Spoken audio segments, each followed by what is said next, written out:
Switzerland സീരീസിൻ്റെ മറ്റൊരു മനോഹരമായിട്ടുള്ള വ്ളോഗിലേക്ക് ഏവർക്കും സ്വാഗതം. ഇന്ന് സ്വിറ്റ്സർലൻഡിലെ ഞങ്ങളുടെ ലാസ്റ്റ് ഡേ ആണ് കേട്ടോ. നാളെ മടങ്ങി പോകണം. ഇവിടെ നിന്ന് മടങ്ങി പോകണമല്ലോ എന്ന് ഓർക്കുമ്പോൾ തന്നെ മനസ്സിൽ വല്ലാത്തൊരു വിങ്ങലാണിപ്പോൾ. പക്ഷെ പോകാതെ തരമില്ലല്ലോ. ഇന്നിപ്പോൾ ആദ്യം പോകുന്നത് നമ്മൾ താമസിക്കുന്ന വില്ലയ്ക്ക് തൊട്ടടുത്തുള്ള ഒരു മെസ്മറൈസിങ് വില്ലേജിലേക്കാണ്. ഇവിടുത്തെ ആംബിയൻസ് കണ്ടോ? ഇന്നൊരു മഴ ദിവസമാണ്, എന്നിട്ട് പോലും എന്ത് ഭംഗിയാന്ന് നോക്കിക്കേ ഇവിടുത്തെ പ്രകൃതിക്ക്. ഇന്ന് നമ്മൾ ഈ വില്ലേജിലേക്ക് വന്നേക്കുന്നത് കുറച്ച് റീൽസ് ഒക്കെ ഷൂട്ട് ചെയ്യാൻ വേണ്ടിയിട്ടാണ്. ഇതെല്ലാം നമ്മുടെ റീൽസിൻ്റെ ഷൂട്ടിംഗ് എല്ലാം നമ്മൾ ലാസ്റ്റ് ഡേയിലേക്ക് മാറ്റി വെച്ചേക്കുമായിരുന്നു. കാരണം ഇത്രയും ദിവസം 7 ദിവസവും നമ്മളിവിടുത്തെ ടൂറിസ്റ്റ് ഡെസ്റ്റിനേഷൻസ് കാണാൻ വേണ്ടിയിട്ട് വിനിയോഗിച്ചു. അപ്പോൾ ലാസ്റ്റ് ദിവസം ഇങ്ങനെയുള്ള ഷൂട്ടിങ്ങിനും റെസ്റ്റ് ഡേ ആയിട്ടൊക്കെ ഉപയോഗിക്കാമെന്ന് വിചാരിച്ചിട്ട് ലാസ്റ്റ് ഡേയിലേക്ക് ഞങ്ങൾ മാറ്റി വെച്ചേക്കുമായിരുന്നു. പക്ഷെ രാവിലെ മഴയാണെന്നല്ലോ എന്ന് കണ്ടപ്പം കുറച്ചൊരു വിഷമം തോന്നി. പക്ഷേ മഴ ഞങ്ങളെ യാതൊരു രീതിയിലും ശല്യം ചെയ്തില്ല കേട്ടോ. ഇവിടെ ഒരു നല്ല പുഴയും കുറേ പശുക്കളും ഒക്കെ ഉണ്ടായിരുന്നു. അവരുടെ കൂടെയുള്ള റീൽസൊക്കെ എടുത്തു. പുഴയുടെ റീല് ഞാൻ കഴിഞ്ഞ ദിവസം പോസ്റ്റ് ചെയ്തിരുന്നു. എല്ലാവരും കണ്ടു കാണുമെന്ന് വിശ്വസിക്കുന്നു. കാണാത്തവരൊന്ന് കണ്ടു നോക്കണേ. അപ്പോൾ ഇവിടുത്തെ റീൽസൊക്കെ ഷൂട്ടിങ് കഴിഞ്ഞ് ഞങ്ങൾ തിരിച്ച് നമ്മുടെ വില്ലയിലേക്ക് പോയി മക്കളെ അവിടെ ആക്കി. കാരണം അവർ ഞങ്ങളുടെ കൂടെ ഇനി വരുന്നില്ല എന്ന് പറഞ്ഞു. അവർ ഭയങ്കര ടയേർഡാണ്, ഉറങ്ങണം എന്ന് പറഞ്ഞിട്ട് അവർ അവിടെ കൂടി. അപ്പോൾ നമ്മൾ താമസിക്കുന്ന അക്കോമഡേഷന് ഓപ്പോസിറ്റ് ഒരു മനോഹരമായൊരു ചർച്ച് ഉണ്ട്. അപ്പോൾ അവിടേക്ക് ഞങ്ങൾ വന്നേക്കുവാണ്. ഇവിടെ ഇതൊരു കാത്തലിക് ചർച്ചാണ്. ഇവിടെ നമ്മൾ അവരുടെ പെർമിഷനൊക്കെ മേടിച്ചിട്ടാണ് ഇവിടെ ഷൂട്ടിംഗ് ചെയ്യുന്നത്. പക്ഷേ എന്നിരുന്നാലും നമ്മളിതിനകത്തേക്ക് ചർച്ചിനകത്ത് കയറി ഷൂട്ടിംഗ് ചെയ്യുന്നില്ല. കാരണം അവരുടെ ട്രഡീഷൻസും ഒന്നും നമുക്കറിയില്ല ഇവിടുത്തെ. അപ്പോൾ അതുകൊണ്ട് അവർക്ക് യാതൊരുവിധ ബുദ്ധിമുട്ടും ഉണ്ടാക്കണ്ടെന്ന് കരുതിയാണ് ഞങ്ങൾ അകത്തെ കാഴ്ചകളൊന്നും ഷൂട്ട് ചെയ്യാത്തത്. പക്ഷേ അകം എന്ന് പറഞ്ഞു കഴിഞ്ഞാൽ വളരെ ട്രഡീഷണൽ ആയിട്ടുള്ള ഒരു വിൻറ്റേജ് സ്റ്റൈലിലുള്ള ഇൻറ്റീരിയർ ആണ്. അപ്പോൾ നമുക്ക് പുറത്തെ കാഴ്ചകളൊക്കെ ഒന്ന് കാണാം. ഈ ഓപ്പോസിറ്റ് കാണുന്ന നമ്മുടെ അക്കോമഡേഷനും അതിൻ്റെ പുറകിലെ മലയും ഒക്കെയാണ്. എന്നിട്ട് ഇവിടെ ഒരു മനോഹരമായുള്ള ഗാർഡൻ ഉണ്ട് ഈ ചർച്ചിന് ചുറ്റും. അതുകൂടാതെ ഇവിടുത്തെ പുരോഹിതന്മാരുടെയും അല്ലാത്ത പ്രമുഖന്മാരുടെയും ഒക്കെ കല്ലറകളുണ്ട് ഈ ഗാർഡനിൽ. അവിടെയെല്ലാം അവരുടെ ഫോട്ടോയും ഒക്കെ വെച്ചിട്ടുണ്ട്. ഇങ്ങനെ ഫോട്ടോയും അതുപോലെ തന്നെ അവരുടെ പ്രിയപ്പെട്ട സാധനങ്ങളും ഒക്കെ വെച്ചിട്ട് ഉള്ള ഒരു കല്ലറ ഞാനിവിടെ ഈ സ്വിറ്റ്സർലൻഡിലാണ് ആദ്യമായിട്ട് കാണുന്നത് കേട്ടോ. നിങ്ങൾ ഇതിനു മുമ്പ് അങ്ങനെ അവരുടെ പ്രിയപ്പെട്ട സാധനങ്ങളൊക്കെ വെച്ചിട്ട് മെമ്മോറിയൽ ആയിട്ട് വെച്ചേക്കുന്ന കല്ലറകൾ എവിടെയെങ്കിലും കണ്ടിട്ടുണ്ടെങ്കിൽ ഒന്ന് കമൻറ്റ് ചെയ്തേക്കണം കേട്ടോ. ഞാൻ കണ്ടിട്ടില്ല, അതുകൊണ്ടാണേ. ഇവിടെ ധാരാളം പൂച്ചെടികളുണ്ട്, നല്ല കുഞ്ഞു കുഞ്ഞു ചെടികൾ. പക്ഷേ ഇത്രയേറെ ചെടികളൊക്കെ ഇവിടെ ഉണ്ടെങ്കിലും ഒരു ഇലയോ ഒരു കരിഞ്ഞ പൂവോ ഒന്നും തന്നെ നമുക്കിവിടെ കാണാൻ പറ്റില്ല. അത്രയ്ക്ക് വൃത്തിയോടും വെടിപ്പോടും കൂടിയാണ് ഈ ഗാർഡൻ ഇവർ മെയിൻറ്റെയിൻ ചെയ്യുന്നത്. അതിവിടെ ഈ ചർച്ചിൽ മാത്രമല്ല കേട്ടോ. ഞങ്ങളുടെ സ്വിറ്റ്സർലൻഡ് സീരീസിൻ്റെ മറ്റ് വീഡിയോസൊക്കെ കാണുമ്പോൾ നിങ്ങൾക്ക് മനസ്സിലാകും. ഇവിടുത്തെ സ്ട്രീറ്റുകളാണേലും അതുപോലെ ഞങ്ങൾ ഇവിടുത്തെ വില്ലേജിലെ വീടുകളിലൊക്കെ പോയി വീഡിയോ ഷൂട്ട് ചെയ്തിട്ടുണ്ട്. അപ്പോൾ അതിലും ഒക്കെ നിങ്ങൾക്ക് കാണാൻ പറ്റും. ഒരു കരിയിലയോ ഒരു കടലാസോ ഒന്നും തന്നെ എങ്ങും കാണാൻ പറ്റില്ല. അത്രയ്ക്ക് നീറ്റാണ്. ഇത്രയും നീറ്റ് ആൻഡ് ടൈഡി ആയിട്ടുള്ള മറ്റൊരു രാജ്യമില്ലെന്ന് തന്നെ പറയാം. അത്രയ്ക്ക് ടൈഡി ആയിട്ടാണ് അവർ സ്വിറ്റ്സർലൻഡിനെ സൂക്ഷിക്കുന്നത്. അതുതന്നെയാണ് കേട്ടോ ഇവിടുത്തെ മെയിൻ അട്രാക്ഷനും. അപ്പോൾ നമ്മൾ ചർച്ചിലെ കാഴ്ചകൾ കണ്ട് മുന്നോട്ട് പോവുകയാണ്. ഇവിടെ ധാരാളം ചെടികളുണ്ട്. നമ്മുടെ വീട്ടിലുള്ള ഒരു ചെടി, ഇതിൻ്റെ പല കളേഴ്സ് നമ്മുടെ വീട്ടിലും ഉണ്ട് കേട്ടോ. ഈ ചെടിയുടെ ഞാൻ 1-2 റീൽസിലൊക്കെ ഇട്ടിട്ടുണ്ടായിരുന്നു അത്. അപ്പോൾ അങ്ങനെ ചെടികളുടെയും പൂക്കളുടെയും ഒക്കെ ഭംഗിയൊക്കെ ആസ്വദിച്ച് ഈ ചർച്ചിൻ്റെ ചുറ്റുപാടും നമുക്കൊന്ന് കാണാം. കൂട്ടത്തിൽ കൊച്ചു കൊച്ചു വർത്തമാനങ്ങളും പറയാം കേട്ടോ. നമ്മുടെ ചേച്ചി ഇവിടെ എല്ലാം നിന്ന് ധാരാളം പിക്ചേഴ്സ് എടുക്കുന്നുണ്ട്. ചേച്ചി പറയുവാണ് ഇന്നിവിടുത്തെ ലാസ്റ്റ് ഡേ അല്ലേ, എനിക്ക് ഒത്തിരി ഫോട്ടോസ് എല്ലാ പൂക്കളുടെയും കൂടെ നിന്ന് എടുക്കണം എന്നൊക്കെ പറഞ്ഞിട്ട് സുനിലേട്ടനെ കൊണ്ട് ധാരാളം ഫോട്ടോസും വീഡിയോസും ഒക്കെ എടുപ്പിക്കുന്നുണ്ട്. അപ്പോൾ ഇതാണ് നമ്മുടെ ചർച്ചിൻ്റെ പിൻഭാഗത്ത് നിന്നുള്ള വ്യൂ ആണിത്. വളരെ മനോഹരമാണ് ഇവിടെ നിന്നുള്ള വ്യൂ ആണെങ്കിലും കാണാൻ വേണ്ടിയിട്ട്.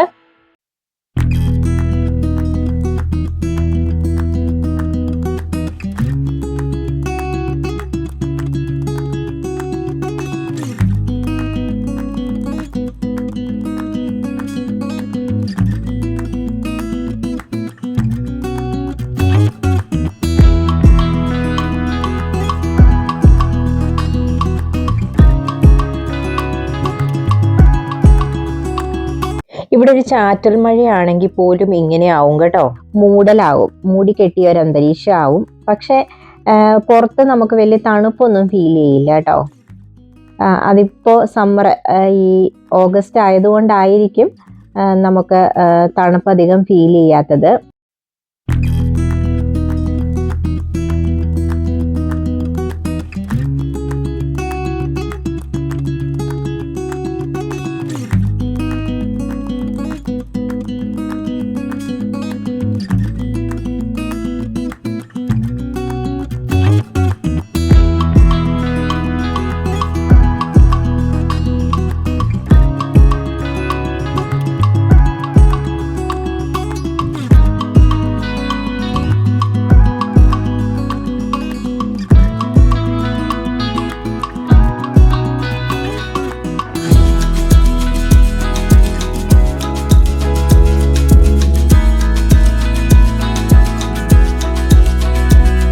പറയാതിരിക്കാൻ പറ്റില്ല, ചില കല്ലറകളൊക്കെ വളരെ ക്യൂട്ടാണ് കേട്ടോ. അങ്ങനെ പറയാവൂന്ന് തന്നെ എനിക്കറിയില്ല, അത്രയ്ക്ക് ക്യൂട്ടായിട്ടാണ് ഇവിടെ സെറ്റ് ചെയ്തേക്കുന്നത്. അപ്പം അങ്ങനെയുള്ള കല്ലറകളുടെയൊക്കെ അടുത്ത് വന്ന് ചേച്ചി പറയുന്നുണ്ട്, എനിക്കിവിടെ നിന്നൊരു ഫോട്ടോ എടുത്ത് തരാമോ എന്നൊക്കെ ചോദിക്കുന്നുണ്ട്. അപ്പം ഞാൻ ചേച്ചിയോട് തമാശ രൂപേണ ചോദിച്ചു, ചേച്ചി എന്തിനേയും മരിച്ചുപോയ ആത്മാക്കളുടെ കൂടെ നിന്ന് ഫോട്ടോ എടുക്കുന്നതെന്ന്. അപ്പം അതേ സെൻസ് ചേച്ചി എന്നോട് തിരിച്ചു പറഞ്ഞു, നമ്മളും അവിടേക്കല്ലേ പോകാൻ പോകുന്നത്, അപ്പോൾ അവരോട് ഇപ്പോഴേ കൂട്ടുകൂടിയേക്കാന്ന് വിചാരിച്ചാണ് ഞാൻ ഇവിടെ നിന്ന് ഇപ്പോൾ ഫോട്ടോസൊക്കെ എടുക്കുന്നത്. അപ്പോൾ സുനിലേട്ടൻ ആ തമാശയിൽ കൂടി കേട്ടോ. അപ്പോൾ സുനിലേട്ടൻ ചേച്ചിയോട് ചോദിച്ചു, ചേച്ചി ഇവിടുന്ന് പോകുമ്പോൾ ഈ ഫോൺ കൂടെ കൊണ്ടുപോകും അവരെ ഫോട്ടോ കാണിക്കാൻ, ഞാൻ അന്ന് സ്വിറ്റ്സർലൻഡിൽ പോയപ്പോൾ നിങ്ങളുടെ ഫോട്ടോ എടുത്തായിരുന്നു എന്ന് പറഞ്ഞ്. അന്നേരം ചേച്ചി പറഞ്ഞു, അയ്യോ അത് പറ്റുമെന്ന് തോന്നുന്നില്ല, ഇനി അവിടെ ചെന്നിട്ട് എനിക്ക് അവരോട് പറയേണ്ടി വരും, ഗംഗയ്ക്ക് വാട്സാപ്പ് മെസ്സേജ് അയക്കൂ അന്നത്തെ ഫോട്ടോസ് അയച്ചു തരാമെന്ന്. അങ്ങനെയൊക്കെ തമാശയൊക്കെ പറഞ്ഞ് ആണ് ചേച്ചി ഇവിടെ നിന്ന് ഫോട്ടോസൊക്കെ എടുത്ത് ഞങ്ങൾ കാഴ്ചകളൊക്കെ കണ്ട് മുന്നോട്ട് പോകുന്നത്.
ഇത് ചർച്ചിന്റെ പുറകിലത്തെ സീനറിയാണ്. എന്താ ഒരു വൈബ് എന്ന് നോക്കൂ. അവിടെ വളരെ മനോഹരമായിട്ടുള്ള ഒരു സ്പോട്ടിലാണ് ഈ ചർച്ച് സ്ഥിതി ചെയ്യുന്നത്.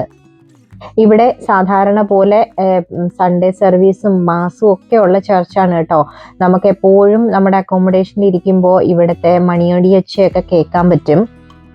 അപ്പോൾ ചർച്ചിൻ്റെ മണിയൊച്ച കേൾക്കുമ്പോഴെല്ലാം ഞങ്ങളുടെ ആഗ്രഹമായിരുന്നു പോകുന്നതിന് മുമ്പ്, നമ്മൾ തിരിച്ച് ലണ്ടനിലേക്ക് മടങ്ങി പോകുന്നതിന് മുമ്പ് ഒരു ദിവസം ഇവിടെ വരണം, ഈ ചർച്ച് ഒന്ന് കാണണം. നമ്മുടെ വിൻഡോയിൽ കൂടെ നോക്കുമ്പോൾ തന്നെ ചർച്ച് കാണാൻ പറ്റും നമ്മുടെ അക്കോമഡേഷനിൽ ഇരുന്നിട്ട്.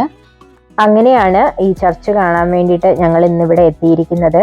ഇവിടെ വന്നപ്പോൾ മനസ്സിലായി ഞങ്ങൾ ഇവിടെ വന്നില്ലായിരുന്നെങ്കിൽ ഇതൊരു വലിയ നഷ്ടമായി പോയേനായിരുന്നെന്ന്. നമ്മുടെ അത്രയും അടുത്താണ് ഈ ചർച്ച്. അപ്പോൾ അത് മിസ്സാക്കാതെ എന്താണേലും അത് വന്ന് കാണാൻ പറ്റി.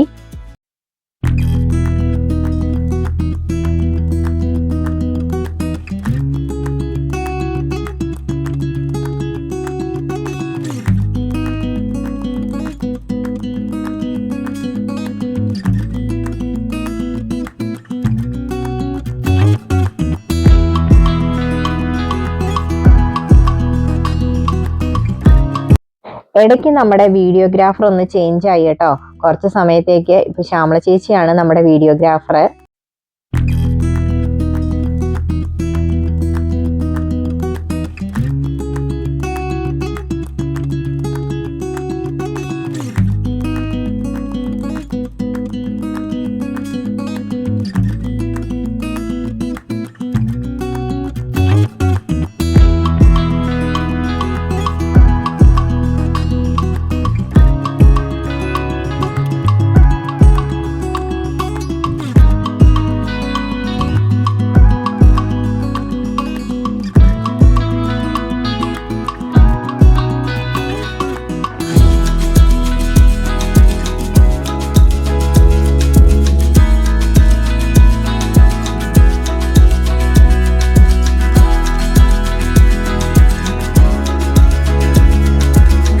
ചേച്ചി പറയുന്നുണ്ട് നമ്മൾ തിരിച്ചു പോകുന്നതിന് മുമ്പ് ഒരു ചെടി നഴ്സറി പോയിട്ട് ഇവിടെ കണ്ട മനോഹരമായിട്ടുള്ള ചെടികളെല്ലാം നമുക്ക് മേടിച്ചുകൊണ്ട് പോകണം എന്നൊക്കെ പറഞ്ഞുകൊണ്ട് നിൽക്കുവാണ്.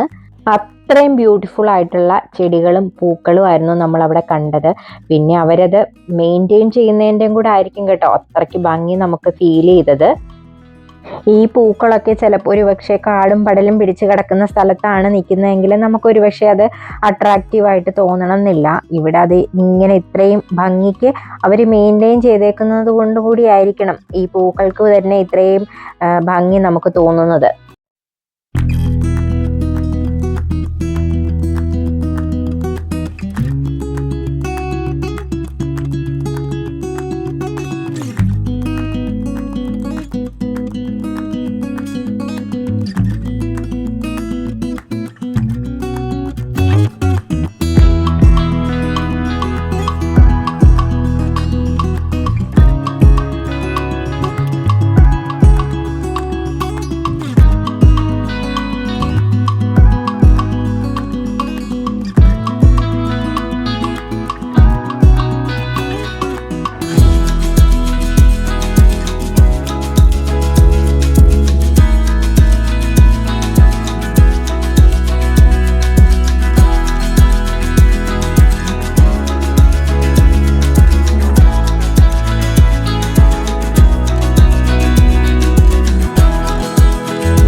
ചർച്ചിന്റെ കാഴ്ചകളൊക്കെ പിന്നിട്ട് ഞങ്ങൾ വീണ്ടും താഴെ സ്ട്രീറ്റിലേക്ക് പോവാണ്. സ്ട്രീറ്റ് ആണെങ്കിലും വളരെ മനോഹരമായിട്ടുള്ള ഒരു സ്ട്രീറ്റാണ്. നമുക്ക് എവിടെ നോക്കിയാലും അവിടെ എല്ലാം നിന്ന് ഫോട്ടോസ് എടുക്കണമെന്നും റീൽസ് എടുക്കണമെന്നും ഒക്കെ തോന്നും. അതുപോലെ എന്തെങ്കിലുമൊക്കെ കാണാൻ കൗതുകമുള്ള കാഴ്ചകൾ അവിടെ ഉണ്ട്. അല്ലെങ്കിൽ ധാരാളം ചെടികൾ അവിടെ സെറ്റ് ചെയ്തിട്ടുണ്ട്. അപ്പം ഞങ്ങൾ ആ സ്ട്രീറ്റ് വഴി ഒരു ചെറിയൊരു നടത്തവും അതുവഴി പോയി കുഞ്ഞു കുഞ്ഞു ഷോപ്പിങ്ങുകളൊക്കെ ഉണ്ടായിരുന്നു കേട്ടോ. അവിടെ ഒരു ചീസ് കടയിലൊക്കെ ഞങ്ങൾ പോയിരുന്നു. അപ്പോൾ അൺഫോർച്ചുനേറ്റ്ലി ചീസ് കടയിലെ വീഡിയോ ഞാൻ എടുത്തത് റെക്കോർഡായിട്ടില്ല. അപ്പോൾ അതുകൊണ്ട് അത് കാണിക്കാൻ നിർവാഹമില്ല. എന്താ ഒരു വൈബ് എന്ന് നോക്കിക്കേ. നമ്മുടെ അക്കോമഡേഷന് ജസ്റ്റ് മുന്നിലുള്ള കാഴ്ചയാണ്. നടന്ന് ഞങ്ങളൊരു ബേക്കറിയിൽ കയറി. ബേക്കറിയുടെ ആംബിയൻസ് കണ്ടപ്പോൾ ഞങ്ങൾക്ക് അവിടെ നിന്നൊരു കോഫി കുടിക്കണം തോന്നി. നല്ല ഒരു ചീസ് കേക്കും കോഫിയൊക്കെ കുടിച്ചു. അവിടെ നിന്ന് നല്ല കോഫി ആയിരുന്നു, അതുപോലെ തന്നെ നല്ല കേക്കും. സാധാരണ കേക്കൊന്നും എനിക്കത്ര വലിയ ഇഷ്ടമില്ലാത്തതാണ് കേട്ടോ. ഡയറ്റിങ്ങിൻ്റെ ഭാഗമായിട്ട് ഞാൻ അങ്ങനത്തെ കാര്യങ്ങൾ ഒന്നും കഴിക്കാറില്ല. പക്ഷേ ഇവിടുത്തെ ആ കേക്ക് അത് കഴിച്ചില്ലെങ്കിൽ അത് വലിയ നഷ്ടമായി പോയേനെന്ന് എനിക്ക് തോന്നി. കഴിച്ചു കഴിഞ്ഞപ്പോൾ അത്രയ്ക്ക് ടേസ്റ്റായിരുന്നു. സുനിലേട്ടനും ചേച്ചിയുമാണ് കേക്കിൻ്റെ ആൾക്കാർ. സുനിലേട്ടനും അങ്ങനെ ക്രീമി കേക്കൊന്നും അങ്ങനെ അധികം കഴിക്കാറില്ല. ചേച്ചിയാണ് നമ്മുടെ ക്രീമി കേക്കിൻ്റെയൊക്കെ ആൾ. അപ്പോൾ ചേച്ചിയുടെ നിർബന്ധമായിരുന്നു നമുക്ക് ഇവിടുന്ന് കേക്ക് ഒന്ന് ട്രൈ ചെയ്ത് നോക്കണമെന്ന്. പക്ഷെ അത് ട്രൈ ചെയ്തില്ലായിരുന്നെങ്കിൽ വലിയ നഷ്ടമായി പോയേനെന്ന് കഴിച്ചു കഴിഞ്ഞപ്പോൾ മനസ്സിലായി. അത്രയ്ക്ക് ടേസ്റ്റായിരുന്നു. അത് ഇവിടുത്തെ ആ ക്രീമിൻ്റെ ഒക്കെ ഒരു ടേസ്റ്റ് ആണെന്ന് തോന്നുന്നു കേട്ടോ. പിന്നെ ആ കടയിലെ ആംബിയൻസും അപ്പോൾ അതെല്ലാം കൂടെ ആയപ്പോൾ നല്ല ഒരു അടിപൊളി ടീ ടൈം ആയിരുന്നു ഞങ്ങൾക്ക്. ഇത് ഞങ്ങളുടെ ഒരു മിഡ് മോർണിംഗ് ടീ ആയിരുന്നു കേട്ടോ. അതൊക്കെ കഴിഞ്ഞ് ഞങ്ങൾ തിരിച്ച് റൂമിൽ വന്നു, ലഞ്ച് കഴിച്ചു. ലഞ്ചൊക്കെ കഴിഞ്ഞ് പാക്കിങ്ങും കഴിഞ്ഞ് കുറച്ച് സമയം ഞങ്ങൾ ഉറങ്ങി. അത് കഴിഞ്ഞ് ഇപ്പോൾ എഴുന്നേറ്റ് നമ്മുടെ ടീ കുടിക്കാൻ വേണ്ടിയിട്ട് നമ്മുടെ ബാൽക്കണിയിലേക്ക് വന്നേക്കുവാണ്. നമ്മുടെ ബാൽക്കണിയിൽ നിന്നുള്ള വ്യൂ നിങ്ങളൊന്ന് നോക്കിക്കേ, എന്ത് രസമാണെന്ന് നോക്കിക്കേ. ആ മലമുകളിലെ മഞ്ഞും മലമുകളും ഒക്കെ കാണാൻ വേണ്ടിയിട്ട് താഴെ കൂടെ ഒരു റെയിൽവേ ട്രാക്കും ഒക്കെ ഉണ്ട് കേട്ടോ. അപ്പോൾ നമ്മുടെ സ്നാക്ക് എന്ന് പറയുന്നത് കോസ്കോയിലെ കാഷ്നട്ട്സ് ആണ്. അപ്പോൾ ടീ ടൈം ഡിസ്കഷൻ എന്ന് പറയുന്നത് നമ്മുടെ അടുത്ത ഹോളിഡേ ഡെസ്റ്റിനേഷനെ കുറിച്ചാണ്. അപ്പോൾ നിങ്ങൾക്ക് എന്തെങ്കിലും സജഷൻസ് ഉണ്ടെങ്കിൽ അതറിയിക്കാം കേട്ടോ. കാരണം ഞങ്ങളുടെ ട്രാവൽ വീഡിയോസ് ഇഷ്ടപ്പെടുന്ന ധാരാളം വ്യൂവേഴ്സ് ഉണ്ടെന്നറിയാം. അപ്പോൾ ഞങ്ങളുടെ ചാനലിൽ കൂടി നിങ്ങൾ അടുത്ത കാണാൻ ആഗ്രഹിക്കുന്ന രാജ്യം ഏതാണെന്ന് ദയവായിട്ട് ഒന്ന് കമൻറ്റ് ചെയ്യുക. ഏറ്റവും കൂടുതൽ വോട്ട് കിട്ടുന്ന രാജ്യത്തേക്ക് ഞങ്ങൾ പോകാൻ ശ്രമിക്കും. നിങ്ങളെ ആ രാജ്യം കാണിക്കാനും ശ്രമിക്കും. അപ്പോൾ ഞങ്ങൾ ഡെസ്പറേറ്റ് ആണ് അടുത്തൊരു ഹോളിഡേക്ക് വേണ്ടിയിട്ട്. പക്ഷേ കുട്ടികളുടെ അവധി സമയം നോക്കി മാത്രമേ ഞങ്ങൾക്ക് ട്രിപ്പ് പ്ലാൻ ചെയ്യാൻ പറ്റുള്ളൂ. അപ്പോൾ അങ്ങനെ ഒരു ട്രിപ്പ് ഉടൻ തന്നെ ഉണ്ടാവും. അപ്പോൾ എല്ലാവരും നിങ്ങൾക്ക് കാണാൻ ആഗ്രഹമുള്ള രാജ്യം ഒന്ന് കമൻറ്റ് ചെയ്യുക. അപ്പോൾ ഇന്നത്തെ വീഡിയോ അതുപോലെ നിങ്ങൾക്ക് ഇഷ്ടമായി എന്ന് വിചാരിക്കുന്നു. ഇഷ്ടമായിട്ടുണ്ടെങ്കിൽ കമൻറ്റ് ചെയ്യുക, ലൈക്ക് ചെയ്യുക. Thank you for watching. By.